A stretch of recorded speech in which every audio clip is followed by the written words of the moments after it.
the press, we just concluded our meeting with our brother Jawara. And now it's here, you can interact with him. The chairperson electoral commission will also talk to you later on. So you're welcome. Lewis, okay.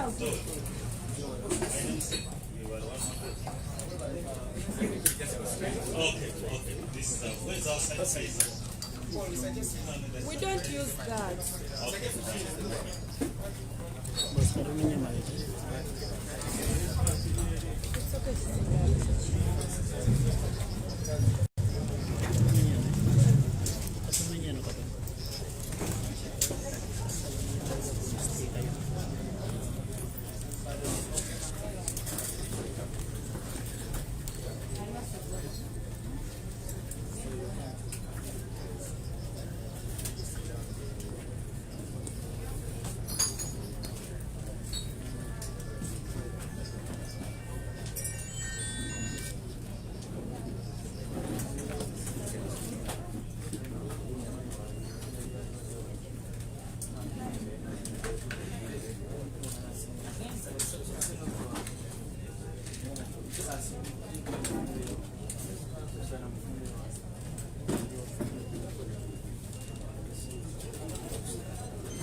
Okay,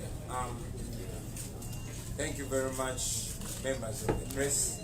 We always appreciate the opportunity to amplify our voices to the people of Uganda and the people of the world.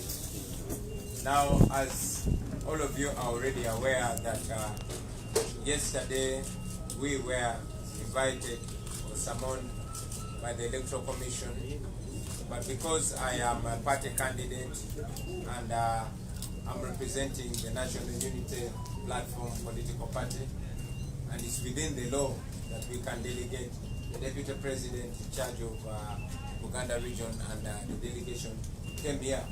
However, the Electoral Commission insisted that they had to have me in particular. We have put it to the chairperson of the Electoral Commission. I personally put it to him that goes further to expose how much the Electoral Commission does not regard institutions. We have said it severally that we believe in strong institutions, not strong individuals. However, now that I personally came, I also took opportunity to put it straight to the chairperson of the Electoral Commission.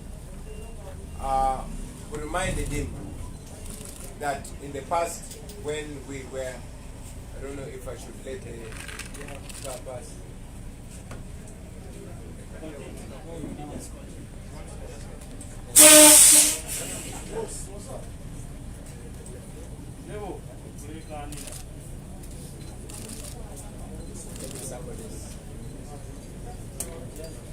I have to make sure it's not deliberate.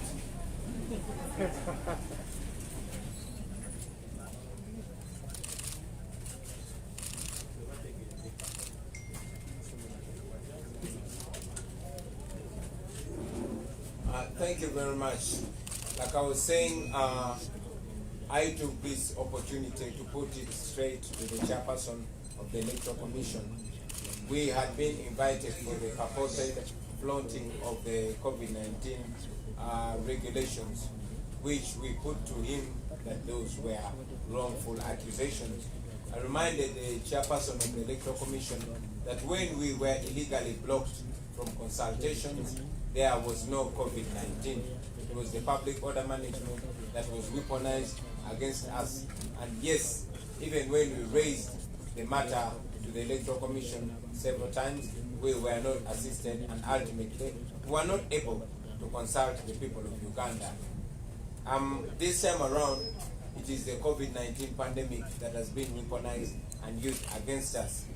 We called out on the Electoral Commission on the clear double standards. And actually, I told the chairperson of the Electoral Commission that we have come to the conclusion that the Electoral Commission is not only silent about these violations, it is not only silent about the illegal and high-handed behavior of the police and other security agencies, but it is actually taking part in that. We've come to believe that this is a clearly scripted agenda against us, because as we speak now, we have already lost opportunity in 30 districts. We've been blocked from addressing people in 30 districts of Uganda. Today alone we are supposed to address 4 districts, but as you clearly see, it is past midday, so we won't be able to address all those districts. The Electoral Commission is aware of this. The Electoral Commission is aware of these injustices. Like I told you, we raised these matters severally, but the Electoral Commission did not respond. It was not until candidate Museveni came out to castigate the Electoral Commission and say that he is not happy with the Electoral Commission and the police, that the Electoral Commission wrote to us and summoned us and insisted that I must personally come and present myself. We also mentioned to the Electoral Commission that it's such a shame that a presidential candidate must put on a bulletproof because of the clear threats of my life. The same threats that we have raised to the Electoral Commission, but the Electoral Commission has been conspicuously silent. We've reminded them that we've been blocked from access to accommodation. We've been blocked from using the main roads. The military and police has come out to block our legally organized campaign meetings, but the Electoral Commission has not done anything in that way. We reminded the Electoral Commission's chairperson that his predecessor, the late Haji Kasuja, one time came out and called the government to order. He put his feet down and said that if the military does not get out of the electioneering process, he was going to call off the election. This time around, the military and the police seems to have taken over the election, but the chairperson and the whole Electoral Commission has not come out to say anything about that. And yet the precedent has been set in the past. We reminded him that just in Elegu, where we had clear documents, as I posted them on the social media, the military and police came out and said they had gotten new orders and therefore we could not be allowed to address the people of Elegu. And in the process, an innocent civilian, a lady, was shot and lost a leg. Many things we shared, but it was clear that the Electoral Commission is not in charge. They once again promised us to reach out to the security forces. They promised us that they are going to engage the police. But again, these are the same promises that the Electoral Commission has been giving us, but not coming clean to them. We again put it to the chairperson of the Electoral Commission and the entire Electoral Commission that if they cannot organize a free and fair election within the law, they should resign. We told Mr. Byabakama that if he cannot superintend over an independent Electoral Commission, then he should resign. We left that to him. And of course, the Electoral Commission was trying to blame us for the violence and the uncertainty and the disorder that might come out of a bad election. We reminded them that it is the police and the military that have been the ones meting out of violence to the people. And we also reminded them that the injustice that is overlooked by the Electoral Commission will be the main cause of uncertainty and will be the main cause of chaos as it has been in the past. We thank you, ladies and gentlemen.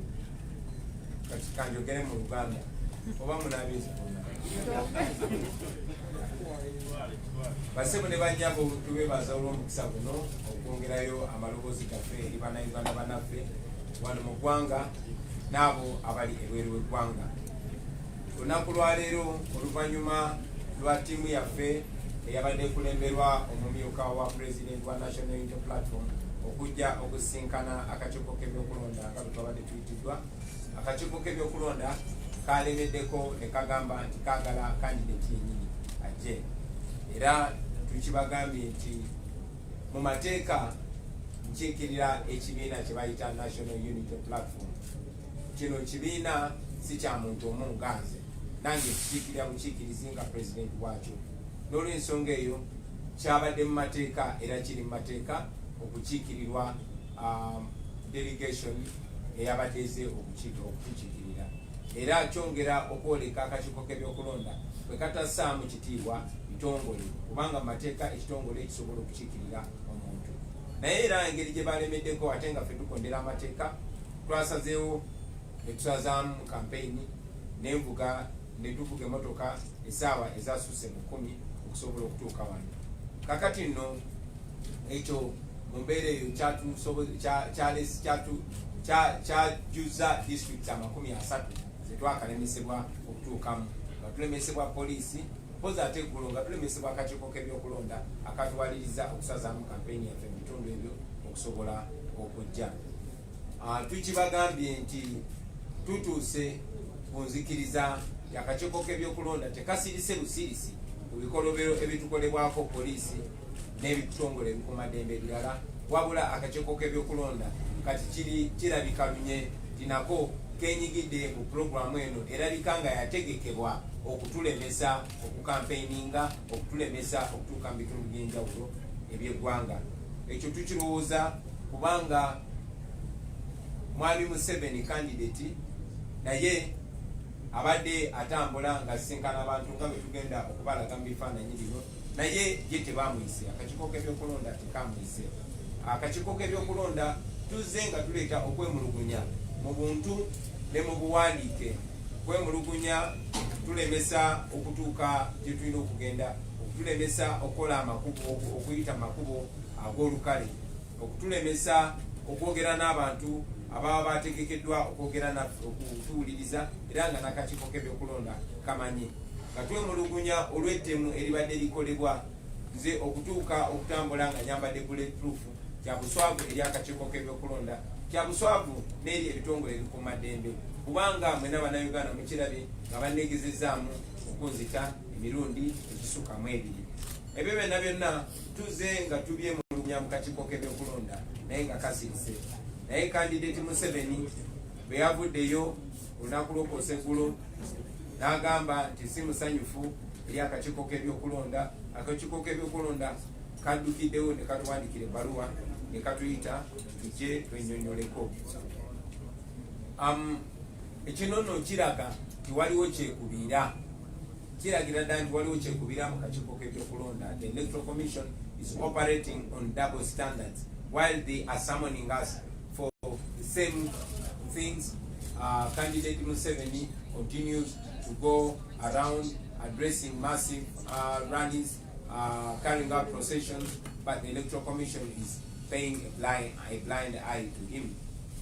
Twakyogeddeko n'akakiiko k'ebyokulonda ne tubategeeza ebimu ku bifo byetulemeseddwa okutuukamu newankubadde ebitongole ebikuumaddembe n'abo buyinza mu ebyo ebitundu baadde bategeezeddwa okugeza mu kitundu ky'Eregu. Amagye ne poliisi baavuddeyo ne bagamba nti weewaawo tulina ebiwandiiko byonna ebitwetagisa ebitukkiriza okwogera n'abantu abo, naye order yabadde ekyuse era ne batuganda okutuukayo. Mu kanyolagana ako omukyalo omu atalina musango bamukubye essasi era twategezeddwa nti bamusazeeko okugulu. Akakiiko k'ebyokulonda kabadde kakiteekako nti ffe tuviirako poliisi okozesa eryanyi n'okutta abantu era ffe tuviirako embeera okutabanguka. Era tukategeezezza nti poliisi n'amagye bwe batabangula eddembe, bwe bakuba abantu, bwe batta abantu, bwe bakuba bannamawulire nga bwe muzze mulaba, n'olw'ensonga eyo si ffe. Era ne tukategeeza nti obutali bwenkanya obw'akakiiko k'ebyokulonda ate nga kakulemberwa mulamuzi bwe buyinza okuvaako obutali butebenkevu mu ggwanga nga bwe tuzze tukiraba mu byafaayo bya Uganda. Twongedde n'obabuuza lwaki candidate Museveni ye tebamuyise ng'agenze mu maaso okukola ebyo bye banenya ate ffe okukola. Era tugenze mu maaso ne tusaba akakiiko k'ebyokulonda nti bwe baba tebasobola kukola mirimu gyabwe mu ngeri eraga nti tebalina kyekubira, ekikolwa ekyandibadde kisinga okubeera ekyekitiibwa kyandibadde kyakulekulira. Kati munzikirize balage ku evidence ezimu zetulaze akakiiko k'ebyokulonda ne mwami Byabakama. Wano candidate Museveni nga bwe mulaba yali n'abayimbi basasula okukola ebivulu basibye omuyimbi omunigeria nga bamulanga okola ekivulu mu Uganda naye bano babikola misana ng'ensi eraba ate bakikola na mu luguudo. Akakiiko k'ebyokulonda katulaze nti kate tekakimanyiiko ekyo. Wano baali Luweero nga bataddewo ekivulu mu luguudo mu Makati. Akakiiko k'ebyokulonda ne mwami Byabakama batulaze nti ekyo tebakimanyiiko. Ne wano baali Luweero. Olunaku lw'okwewandiisa oba nomination lwe bankwata ne bansiba bino ebivulu mwami Museveni gye yali ayisa mu kibuga. Naye era akakiiko k'ebyokulonda paka kati omwezi mulamba kevudde nti tekannaba birabako. Eno embeera nga bwe badde etambula mu kampeyini za mwami Museveni. Wano mwami Museveni yabadde Mbalala naye akakiiko k'ebyokulonda kakulaga nti tekakimanyiiko. Batugaana okwogera n'abantu ebusiya ne bakuba tiagasi n'abasasi mu bantu era eyo campaign tetwagikola ebusiya naye mwami Museveni wano yabadde ebusiya.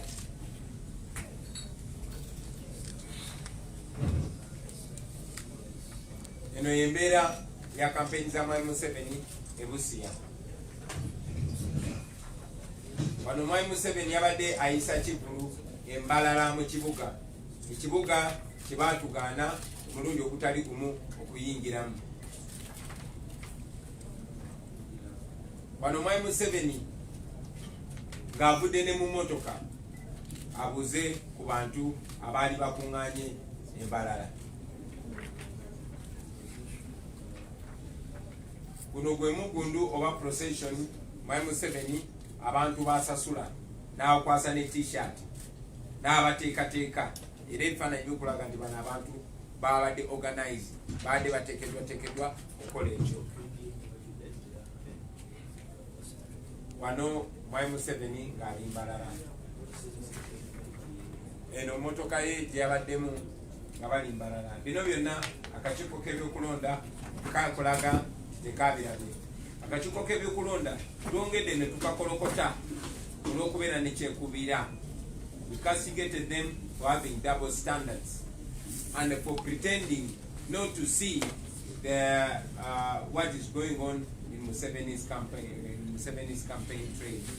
And again, we called them out on the selective application of the SOPs and also of evidently conniving with the police to frustrate our campaign. Uganda. Ekyonkyogere mu Luganda.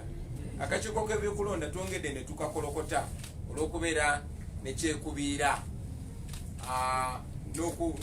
n'okulabika nga kirabika lunywe nti kakwatagana oboolyawo n'ebitongole ebikuumaddembe okutulemesa okutuuka gye tulina okutuuka n'okwogera ne bannayuganda. Mwami Museveni mwamulabye e Rukunjiri olunaku lwajjo, mwamulabye e Kabale olunaku lwajjo ng'akakiiko k'ebyokulonda ne mwami Byabakama bali mu kutuwandiikira okututeekako omusango ogw'okuŋŋaanya abantu. Mwami Museveni ku ssaawa ezo zennyini yabadde ali mu kusinkana abantu naye akakiiko k'ebyokulonda tekannaba kumuyita, tekannamuwandiikira bbaluwa kumugamba oba kumutegeeza nti kontana n'ebiragiro bye baakawa. N'olw'ensonga eyo basebo ne banyabo tuddamu obategeeza nti mwami Byabakama n'akakiiko k'ebyokulonda tubategeezezza nti bwe baba tebasobola kuteekateeka kalulu kano mu mazima n'obwenkanya okukateekateeka mu mateeka, ekikolwa ekyandibadde kusinga okubeera ekyekitiibwa kwe kulekulira. Mwebale nnyo, mwebalire ddala. I want to inform the people of Uganda that from here we are heading to Western Uganda. Today we were supposed to cover 4 districts. We were supposed to cover Chiruhura, Ibanda, and 2 other districts. But as it's clear that we were delayed by the Electoral Commission, we might probably cover only 1 or 2 districts according to the speed that we shall use.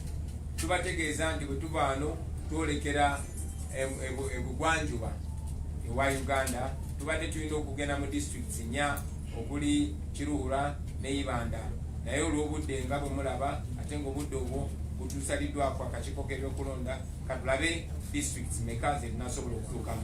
Mwebale nnyo, mwebalire nnyo.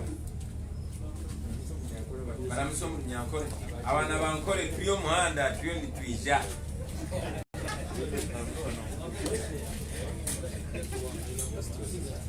But are you people ready? Your number might come for you.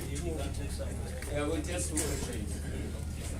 Yes, my name is Charles. I've seen a letter from SSC, the book company, and they are listing a number of social media platforms which are affiliated to you as Global Chabrani Center.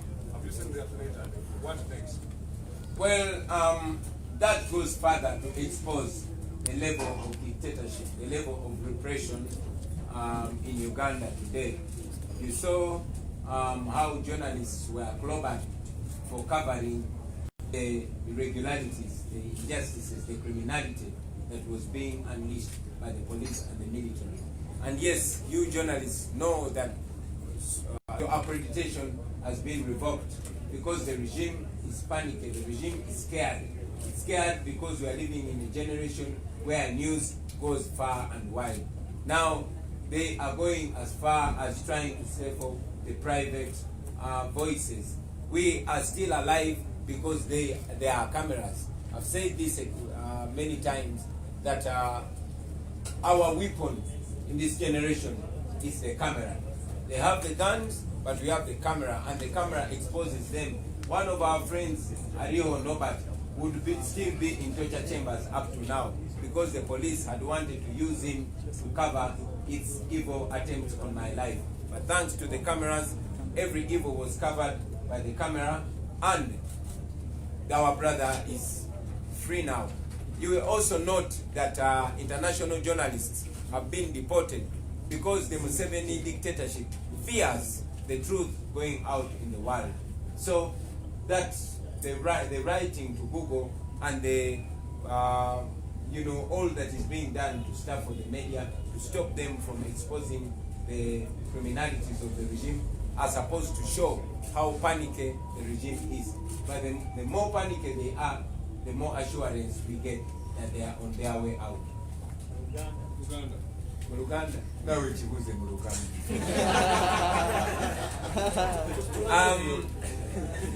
Tulabeko ebbaluwa FCC gyewandiikidde kuko ng'eriko emikutu gy'Uganda bagibulooki bagideliti emikutu egyo giraba nga giri ku sayidi yo gijjo nga presidential candidate. Okusookera ddala ekya UCC, Uganda Communications Commission, najagala okuyita Uganda Miss Communications Commission, ekyokuwandiikira Google ng'eyagala bajjeko emikutu gy'Abannayuganda ababeerawo ne baandika buli kigenda mu maaso. Ekyo njagala kyogera otulaga Bannayuganda level gavumenti ya Nakyemalira Museveni bwetuuse kutya amazima. Nze nga kibagamba nti ffe tetulina muntu, tetulina byakulwanyisa, naye ekyokulwanyisa kyetusinga okuba nakyo ye kamera. Ekyokulwanyisa kyetusinga okuba nakyo ge mazima agatali masengejje. Mwakirabye nti bwe twabadde nga tukwatibwa roadblock nga tusibiddwa emabega ne maaso nga poliisi n'amagye baagala otukolako ebikolobero. Bakubye bannamawulire bangi bakyali malwaliro, abalala bavuddeyo n'ebisago. Lwaki bakuba bannamawulire? Kubanga tebaagala ebikolobero bye bali mukola birabibwe ensi yonna. Enna mwalabye nti bannamawulire babaggyeko accreditation yaabwe kubanga tebaagala ensi emanye ebikolobero biri mugenda maaso. Mwalabye nti bannamawulire abava ebweru w'eggwanga bangi babatiise ne babagoba mu Uganda kubanga gavumenti ya Nakyemalira Museveni etya nnyo amawanga agatwetoolodde okumanya amazima. Kakati okuvaayo ate ne balumbagana n'emikutu egiri private, ekyo nno kyongera kwoleka lunye nti nno batya, bamanyi bye bakola bimenya amateeka, bamanyi bye bakola misango, bamanyi bye bakola byongera obalamisa mu nsi yonna. Kyebavudde bavaayo okugezaako okulemesa abantu okumanya ekigenda maaso mu Uganda kubanga singa ebikolebwa bituufu, singa ebikolebwa biri mu mateeka, bandibadde tebatya nsi yonna kubiraba. Maybe we can just do him and because he needs to run to the western. So Yes. and then case. Case.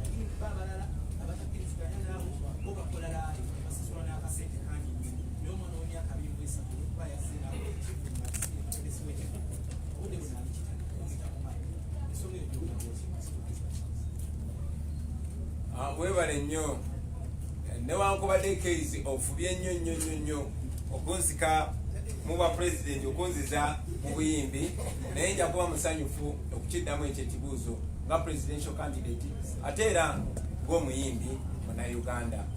Bayimbi bannange Bannayuganda nakibagambako ate nga sinze nasooka okyogera wabula nga Marcus Garvey yakyogera emyaka 10 egiyise. One civilization is not complete without its art, the highest form of expression of human intelligence. Tuzenga tubagamba nti abayimbi amaloboozi gammwe manene nnyo, amaloboozi gammwe gasobola okubakuuma mu busibe oba gasobola okubataasa ate ne gataasa ensi yonna. Abayimbi bangi babadde basasulwa okukozesa amaloboozi gaabwe okwogera ebikyamu, okuwagira ebikyamu. Bantu bangi nnyo ne basasulwa n'okuvumaganya ekifaananyi kyabwe. Bangi abayimbi mbalaba nga bo beenyuma nga bo ne bagamba afa abadongo tetusobola. Abalala ne basasulwa n'okusasulwa okulinyirira erinnya ly'abayimbi. Abayimbi njagala beerabenga Bannayuganda bonna, beerabenga abavuzi ba booda, beerabenga abalimi, beerabenga abasomesa, kuba mwene embeera ffenna tuli Bannayuganda. Era bwe tuba mu ggwanga erikulemberwa obulungi ffenna tuyagalirwamu, wabula bwe tubeera mu ggwanga erikulemberwa obubi ffenna tubonaabona mu ggwanga eryo. Kyogeddeko era nzikiriziganya naawe nti abayimbi bangi nnyo bakozesebwa kasita baba nga bayimba kuwaana nakyemalira mu 7 bo bakkirizibwa balaze ebifaananyi nga bateeka ebivulu mu makubo n'emmotoka ne bazisiba naye nga tewali abanyegako. Nze bwe nalemesebwa okukola omulimu gwange ogw'obuyimbi, bayimbi bannange bangi nnyo baalowooza nti kiri ku nze nzekka, kumbe ekinyigiriza omu kinyigiriza n'abalala. Mu mbeera eno eyamusibira mu ggwa, ekirya atabaala kyekirya n'asigadde waka. Kaakati abayimbi bangi tebasobola kukola, naye ate gavumenti y'emu yeyawadde working permit ku muyimbi munnaffe oyo eyavudde Nigeria. Gavumenti y'emu ng'eyita mu poliisi yayo be bamuwadde obukuumi. Era singa abayimbi tebaavuddeyo kwemulugunya, nkakasa tewali kyandibaddewo. Naye kubanga Mwami Museveni abadde akozesanga nnyo abayimbi, era nti yalabye nti abayimbi tulina eddoboozi ddene, kwe kwagala ate okubika ku buswavu, okukwata mwana mulenzi oyo Omale Omunigeria kwabadde kubika ku buswavu. Kyamukisa mulungi nnyo nti Katonda bw'alaba omuntu akola ekikolobero ne bw'alowooza nti ali mu kwerongoosa ate abayongera kwesiga bisooto. Bayagadde okwetereeza nga bakwata Omale ate ne bongera kwerabisa. Tumanyi n'okumanya kezo awards zaaleetebwa mu Uganda kugezaako kulaga nti Uganda etebenkedde, naye ezo MTV awards zaaleetebwa mu Uganda wakati mu kunyigiriza art. Zaaleetebwa mu Uganda okugezaako okulaga nti Uganda eri ntende, naye ate nga Uganda eri mu kunyigiriza. I will say that in English.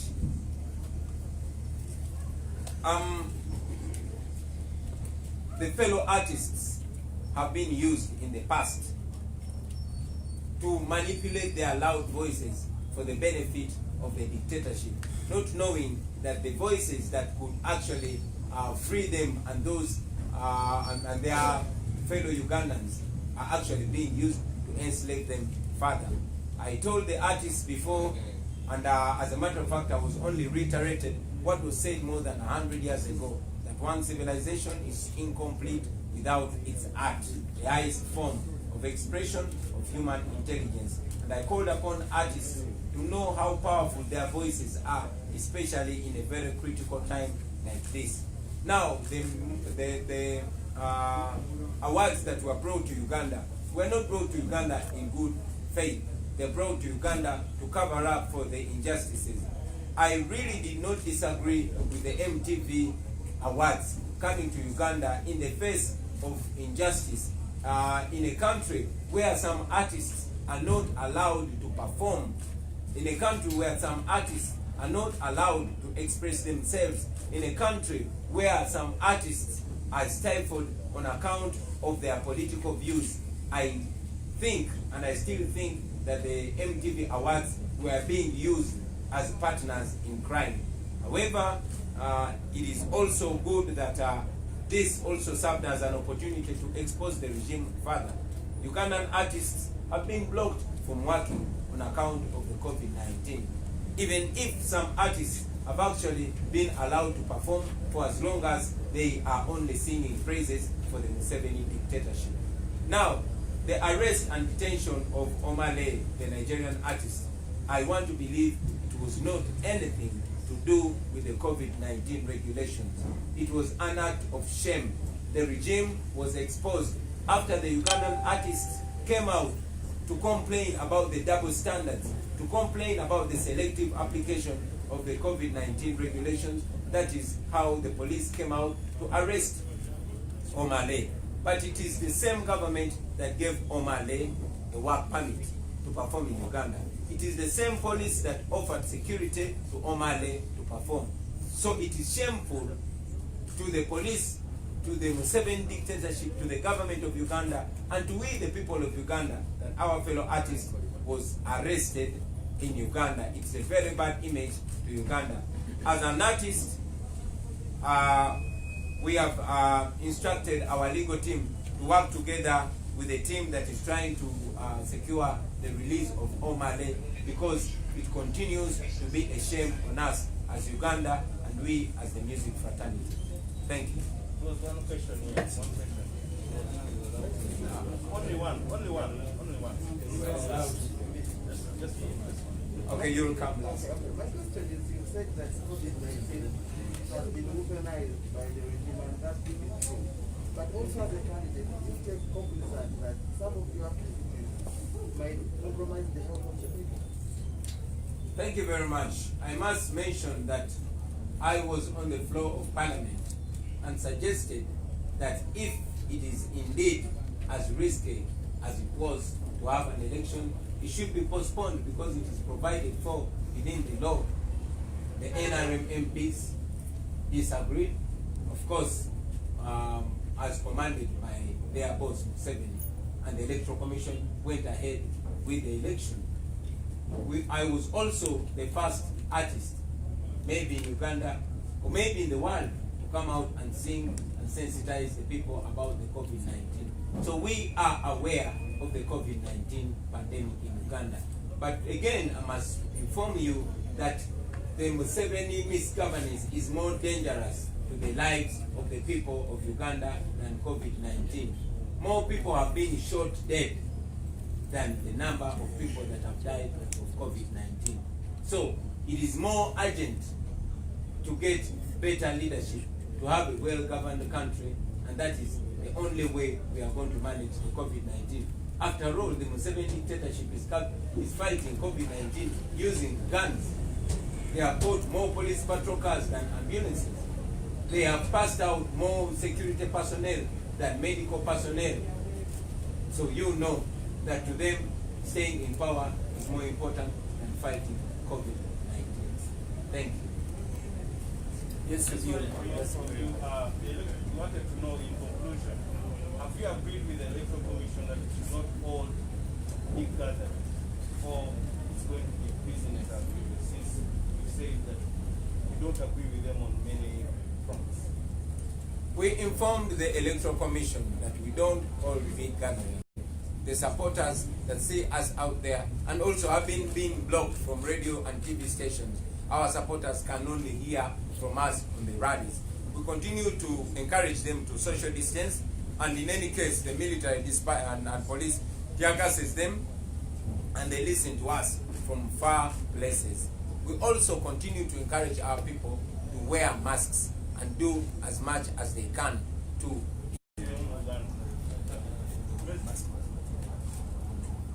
yes, maybe to also clarify, I saw an edited video making rounds on social media when I was talking to the people. Wherever I go, I first of all tell people, I know that the majority of Ugandans don't have masks, and even the majority of those that have masks have actually made them themselves. So the first words that I say on every campaign, I pull out the mask, I wear it, and I ask everybody that has a mask to put it on. And I go ahead to say, if you don't have it, it's all right, for as long as the person that is next to you has it and is wearing it. And for those that don't have masks, I always encourage them to social distance. So it is not true that I condone the non-wearing of masks. Thank you very much. Uganda. Uganda yanje katono.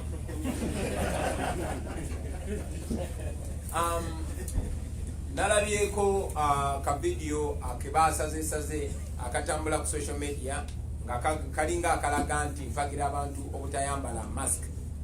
Kyenkola buli campaign meeting gyentuukako nsooka kugamba Abannayuganda betusangayo nti buli alina mask ajambale. Kimanyi bulungi nnyo nti sente zetwayise okulira buli Munnayuganda mask zaalibwa era Abannayuganda bangi tebalina mask. Era mbagamba era manyi nti abasinga okubeera ne mask byazeekolera bwekolezi. So kyensookerako nga sinayogera kintu kyonna mbagamba buli alina mask ajambale. Era ne mbagamba gwa bw'oba togiina tekina buzibu kasito making sure kyakulinanye ajambadde. Era bw'oba olinanye omuntu nga tayambadde mask mweweemu amabanga. Ekyono kyenjogera newankubadde ebigambo byange babifuna ku butambi ne babisalaasala basobole okubipresentinga mu ngeri bwe kyebaagala bifaanane. Mwebale nnyo mwebale.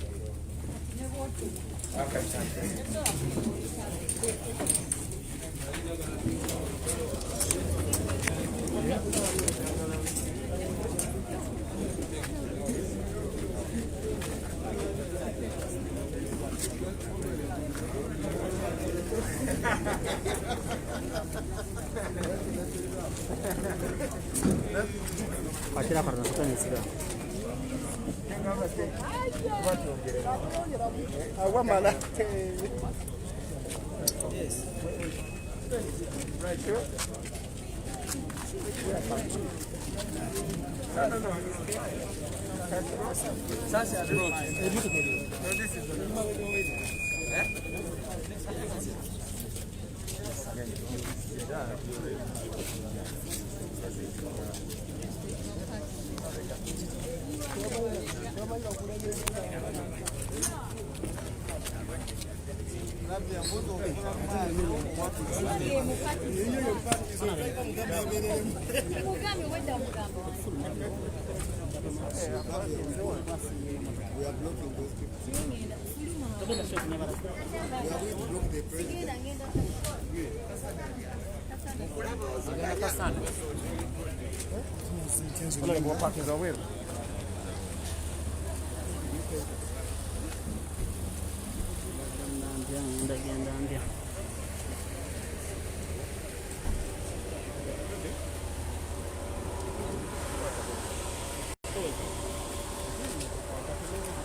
You want to take over my commission?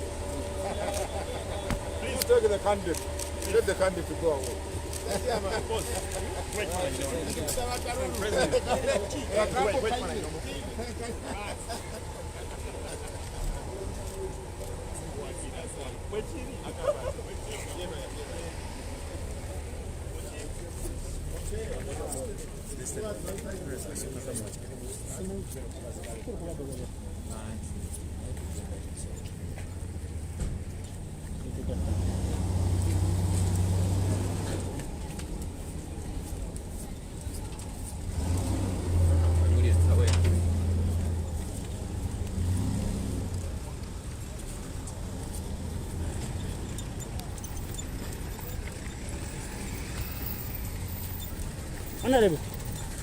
Honorable. Ngenda vira ko walinga kusera.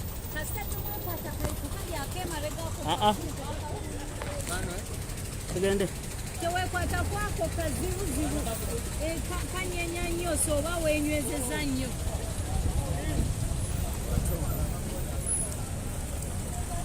Era kuyokubira.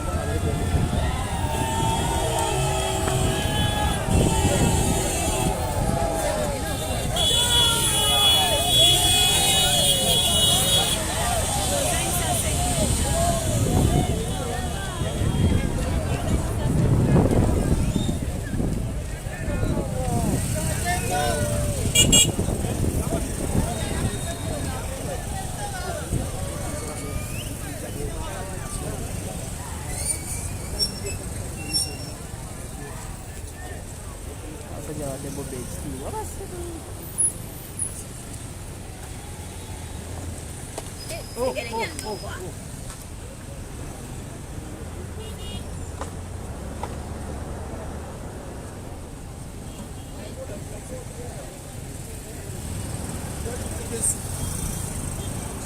Honorable, no malako.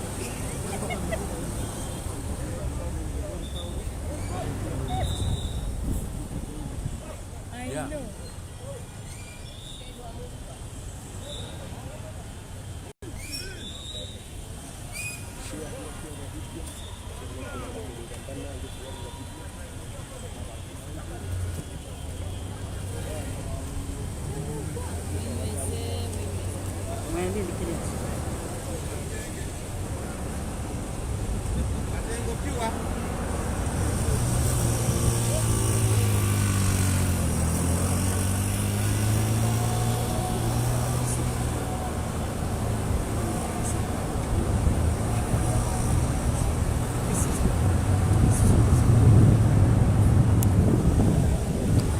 Ku Geto Media Koli Honorable Robert Chagulanyi Ssentamu ne ttiimu ye nsuubira ensonga etuuse bulungi. Olunaku olw'eggulo nga mwe mwabitegedde akakiiko kaadde kabayise naye nasigira naye ate oluvannyuma akakiiko kirabika tebaabadde basanyufu ne balemerako nti omukulu alina okuba nga ajja mu buntu. Robert Chagulanyi Ssentamu aludde atugamba abasajja agoberera amateeka. Olunaku olwaleero ayimiriza buli kimu kyabadde alina okukola najja kuba ye amateeka gakkiririzaamu newankubadde okusinziira ku ye agamba bino byonna bimenya amateeka naye akkiriza nnyo okukwataganizaamu n'abantu baba akwatagana nabo. Olunaku olwaleero awerekeddwako Mathias Mpuuga ng'ono ye Vice President wa National Platform wano mu bitundu ebya Central Buganda. Awerekeddwako omukyala akulira abakyala mu National Platform mukyala Flavia kuva wali mu bitundu eby'e Kasanda. Awerekeddwako David Lewis Libongaya Secretary General w'ekibiina ekya National Platform. Awerekeddwako omwogezi w'ekibiina Joel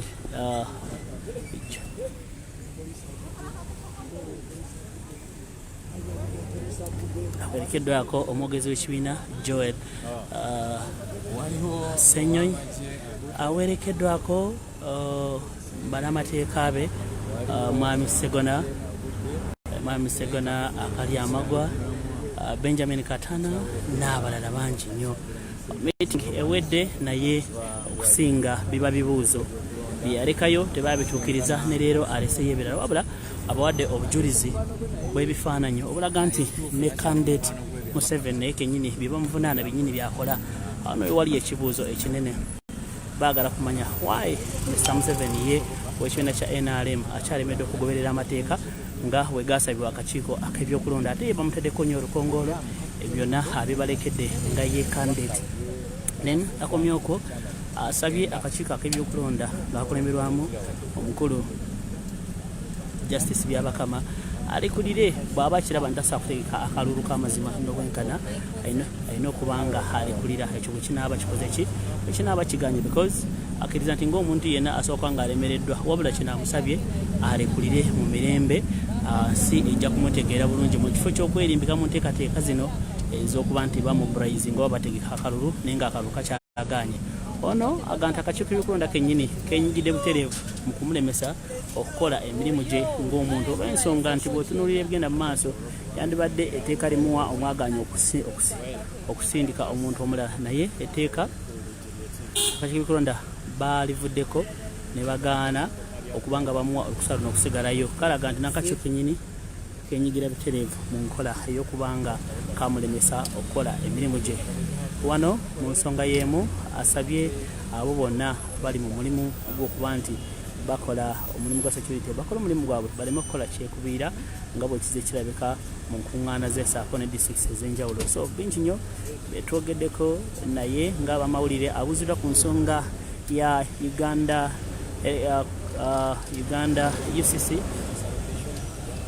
UCC yawandiikidde ekitongole ekitwala emikutu egya social media oba giyite Google nga baagala bajjeyo ebyo byonna.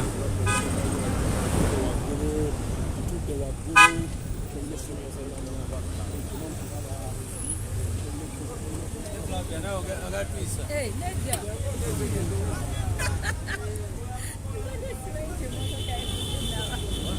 Yes, abuzidde ku kibuuzo ekiwandiiko kyalabikidde ku mukutu nga UCC omukutu ogutwala amayengo g'empewo mu ggwanga lyaffe Uganda bawandikidde Google okulaba nti ejjayo byonna ebize bigenda mu maaso ku mpewo za online n'emikutu egimu okuli Geto Media saako n'ebirala babasaba peegi zino zigibweyo olwokuba nti boolyawo zigenda maaso n'okuweereza ebintu ebisasamaza okusinziira ku kiwandiiko kino bagamba nti emikutu gino egyaviirako abantu abasuba mu 5 abaafa gyebuvuddeko nga Kyagulanyi maze kukwatibwa wabula tetunaba kumanya security ya Google oba abavunaanyizibwa basazeewo ki. Kyagulanyi agamba bino byonna byabufuzi biriwo okulemesa bannayuganda okumanya ekigenda mu maaso mu nsi yaabwe Uganda naddala nnyo eri amawulire gano aga online agatalimu editing oba agatalimu okusooka bakwatamu nga bwe kizikirabika mu nfunda ez'enjawulo. So yembeera eyo Kyagulanyi akyagezaako kubanga ayogereza n'akakiiko k'ebyokulonda okulaba nti katereeza embeera ekyagaanye oluyolu. Kyagulanyi akakasa nti olunaku olwaliro abadde n'otandika ne Western Uganda mu disitulikiti y'e Kiruhura mujjukira nti wewava abakulu ne Mwami Museveni eyo yasibuka ebitundu ebyo olunaku olwali gy'adalina okubeera n'ebitundu ebirala disitulikiti endala 4 naye olw'embeera akakiiko k'ebyokulonda tasobodde kubanga agenda. Ono akakasiza nti asuubira bwe bunaazibira ajja kubanga at least akavalinzeeko 2 bwe zigaana at least emu asobole okuba nga atandikira olunaku olw'enkya. Kitegeeza ki nti olunaku olwaleero ajjuzza disitulikiti 3 ezo zonna ezimu azituuseemu n'atoogera n'alemesebwa ebitongole by'okwerinda ate nga n'ezimu tasobodde kuzituukamu nga bwe mwalaba ebyali mu bitundu ebyerira recently n'ebirala bwe bityo ebize byetolera ku nsonga bwetyo. So disitulikiti 3 tanaba zituukamu olw'embeera bwetyo agamba nti bino byonna bigezaako mutiisatiisa naye ng'omuntu ye taweddeemu maanyi. Abantu baitu aba Western Uganda erizooba Kyagulanyi Robert Sentamu pulezidenti w'ekibiina kya National Platform yashimire kuba jombi kiweka byokwe arikubaramusyaho arikubashaba kalulu okusinziira aha tiimu yehemba jangu botu bakishaba wobala mbebaza bwebaza banyayuganda konka abw'enshonga y'akakiiko k'ebyokulonda okumwetera izooba bazayo baganira konka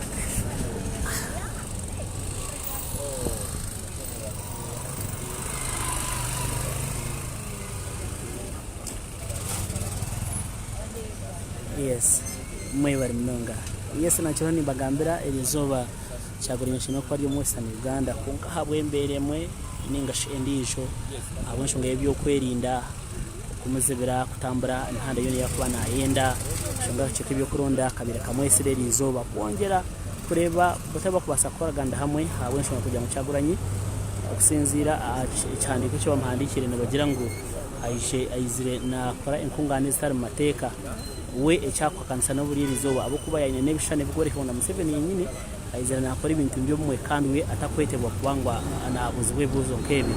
So erizooba tiyabasa kuba nahika mu Western Uganda kino okutandika disitulikiti ya Kiruhura era eshaha yoona yagira ngu nabaasa kwija omwanya gwa disitulikiti inezi yakino okuzamu erizooba nabaasa kuza mu disitulikiti nk'ibiri ninga emwe then nyakuba nkyakale aza kuba nayongera enteekateeka yehe omu Western Uganda okwetoolora ihanga lyonna kwabira ly'omu Northern Uganda abire ali omu West Nile abire ali omu Eastern Uganda omusoga abire ali omu Karamoja. So ni mu Western Uganda Kyagulanyi National Platform President ariho naija akongera kutambuza enjiri y'emirembe hamwe n'obwegiita okureba ngo mwatambuza enshonga y'akarura ka 2021 naronda okubeera president w'10 mu ihanga ry'etu Uganda yishukanga besimbireho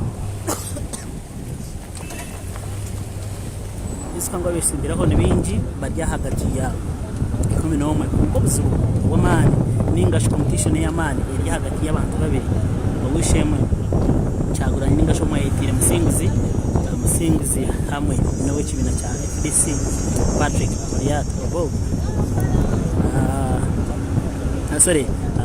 Kyagulanyi Robert Sentamu wa National Platform hamwe na mzee Yoweri Museveni tabahaburwa igishaha lyo mu ntebe emyaka 75 ningasho okuvuganya kwa maani kuri hagati y'abantu baberaho abanyihanga nimwe kuza kusharaho no hashimye kwa president mahago amwe 2021 bingi bine ebirohozo bingi bine subi umusigazi mutogo w'emyaka 37 shaheji okugamba icyeka byagomba ayizire akiri umusigazi muto emyaka byagomba zahariya umurakamocha gakamocha gishaha nabera magere konka isiyona icyengere message ye Kyagulanyi arikwembera group y'abasigazi bingi abakwenda empinda hinduka munsi yabo n'abajya Museveni byakozire abikosire konka kirebuka ngo hiyahika takintu cyakwasa kungira yihangeri na agenda mission kushisha ibyo bice byakozireho so no bamushaka kugira ngo ahumure mirembe bashoboka babare bashoboka babone kwatara hamwe Kyagulanyi bingi bizimbagira ngo muri yaho president y'amakuntera naza kubana abatona asaba Kyagulanyi shana Aizel na Kigamba burizoba umurimo guheta kusaba president ari umutebe wabura umurimo gwehe no kurenga ihanga Uganda gye next tenisa yafuna president abira president yago muntebe yahumura sina kindi ihanga rwase kusigarande muyebuza aho uko umuntu ayabira yo mutebe so byona Kyagulanyi abaha answer so nyombereje burizoba Kyagulanyi nazafta ho mu Uganda ningashi hataha ntatekwa mutari yundisho kandi tuwena arikubasa kufuna karuru mchweke bya mwishwa Kyagulanyi akashendo kuba ryo muri mbara obuyabe natongoza manifesto yehe ya national platform police hamwe n'amahe gakashinga ikibuga cyona gazira abantu gatera abantu gakwata abantu takwenda Kyagulanyi bahikara arahiyabira ari sina kindi ninga kutakumu ikibuga ekikonka abantu bingi bakabasa kuhabuza bahika umwanya wo ahira rejo ya bireri ninga sho cyikoro babasa kutongoza manifesto so nazaga ko murundo gwa kabiri aije abashaba karuru okureba mu mwamushagika kandi yase kubacishira omwihanga ryona muri bendera isazaye so cyecho abantu bitu abari mu cyeka byacekega tubagaranyo abantu bita abari mu bitunde bya foot patrol we really love you so much tubakunda muno hadiera hano alari yes alari wari mu Uganda mbarara bushenyi bamwita muchunguzi no musinguzi. Then from Singuzi we go to Fort Potro. From Fort Potro that side of Chariba fe abatoro na abatoro kati abanyoro mukamweta arari arara hano. Then sides of Teso this guy has a name. So wetu Ghetto Media wetu tabulira nimi kunimi. For those of you are following us from abroad, those are in Uganda, we really salute you so much. Thank you for loving Ghetto TV.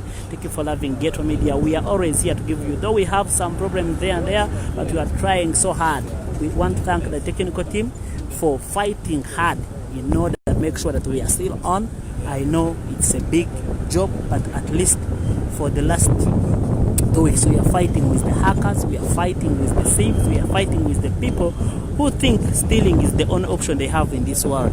Instead of working for their families, instead of working for their future, they are ever aiming at stealing. So, Ghetto TV, we are ever ready. We have every team. Technical team, thank you so much, and we are really proud of you.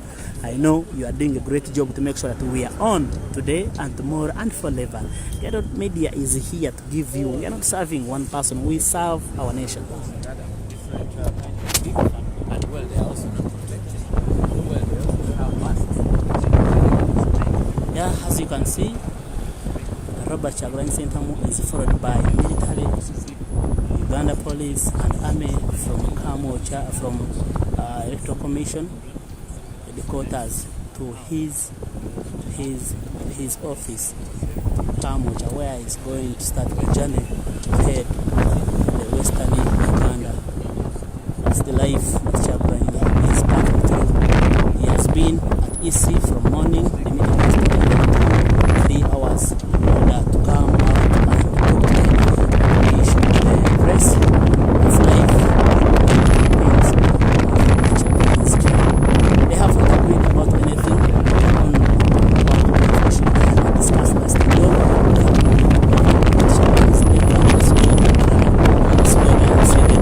He needs to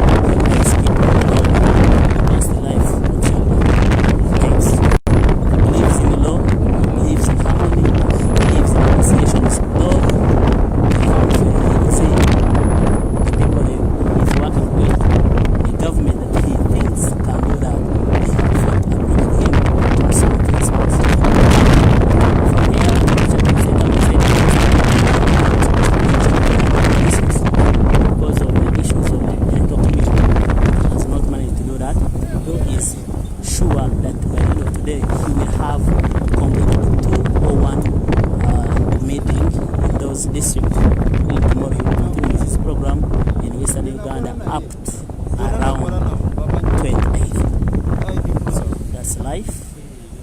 So from here, Ghetto Media, we shall be going to Western Uganda. Stay on Ghetto Media as we serve you, as we give you. There's even a road.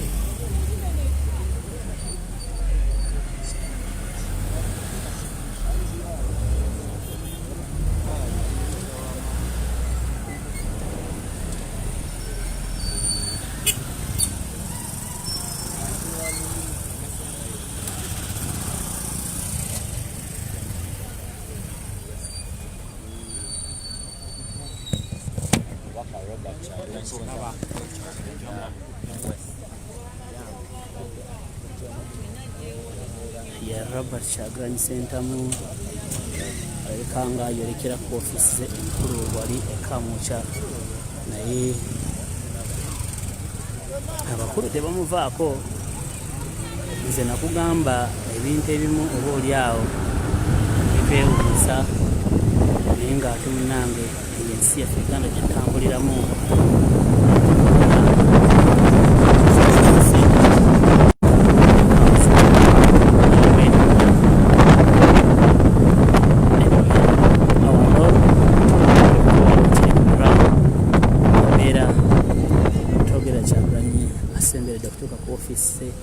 wali kamucha ku national platform. Amachene police tebamuvaako.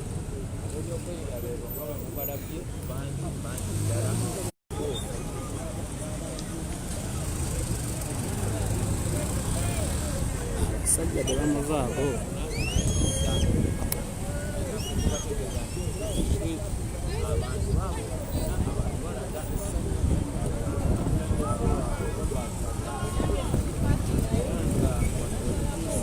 Abasajja tebamuviirako ddala buli bwayi tebamutambulirako. Eno ye Ghetto Media bali nnyo. Njagala kwebaza mwenna abatukiririzaamu abatubeereddewo. Ennaku zino tulina ebizibu by'amaanyi nnyo tulina okukolera wamu ffenna ejenti zaffe ezisinga. Abasajja oli mu bitundu ebyerira tetwasigaza n'akatono obudde obw'ekiraalo. Twala kino tuyingizaawo kino naye ago gonna maanyi gammwe. So bwe tujja mu maaso gammwe temutukoowanga. Kyagulanyi ne wagenda amagye gajjudde ate abasajja aba black abakamba bendera okugambako. Oh my God. Kyagulanyi buli wabeera lubanga olutalo. Tale police, UPDF omulimu gwa poliisi ye Uganda saako n'amagye emirimu gyabwe kirabika gyo gya njawulo nnyo okwawukanako n'ebyo bye tumanyi because they are all kubakuuma bantu naye wano Uganda omulimu gw'abakulu bano